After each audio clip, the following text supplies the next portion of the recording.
कर रहे हैं। एक एग्जिट पोल उन्हीं ने और दे दिया है। देखिए सुनील जी, बिल्कुल कह सकते हैं, वरिष्ठ पत्रकार हैं, वो कह सकते हैं 400 पार नहीं होगा, हो सकता है 399 हो। उनके आकलन के हिसाब से वो ये भी सोच सकते हैं कि भाई 400 तो नहीं होगा, 399 पे वो रुकेगा।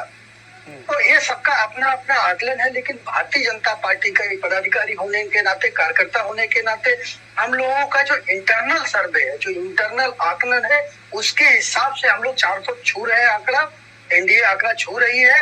मैं यही कहना चाहता हूँ, क्योंकि उसके पीछे बहुत सारी चीजें जुड़ी हुई हैं।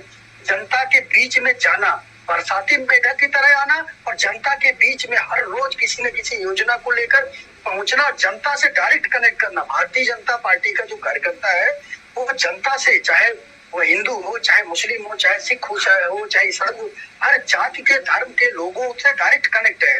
घर घर जब जाता है तब हम लोगों को एक अनुभव मिलता है, एक जो है कहते हैं कि जो हम लोगों को अंदाजा लग जाता है कि ये वोटर हमारे पक्ष में है, ये घर हमारे पक्ष में है या नहीं है। तो उस बेस पर जब हम जाते हैं, ग्राउंड लेवल पर काम करते हैं, और हमें समझ में आता है कि नहीं, भारतीय जनता पार्टी का इतना वोट बैंक इस विधानसभा से, इस क्षेत्र से, इस वार्ड से है, उसका आकलन के आधार पे हम कह रहे हैं। ठीक है अमरदीप जी, लेकिन विपक्ष तो एग्जिट पोल पर ही सवाल उठा रहा है, कह रहा है ये एजेंसियों का नहीं, ये तो बीजेपी का एग्जिट पोल है। देखिए, आज एग्जिट पोल पर प्रश्न उठा रहे हैं, 4 तारीख को ये जो है ईवीएम का भी रोना रोएंगे।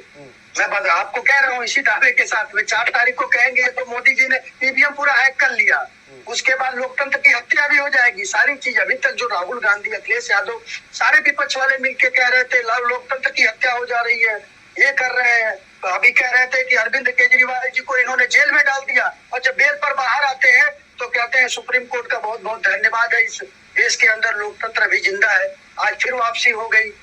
तो जब हार जाते हैं, जब मुक्की खाते हैं, तब कहते हैं कि मोदी जी ने सब कुछ गलत किया, मोदी जी का तानाशाही चल रहा है, हिटलर बन गए हैं। और जब वे जीतने लगते हैं, वहां पे कहते हैं कि भाई लोकतंत्र जिंदा है।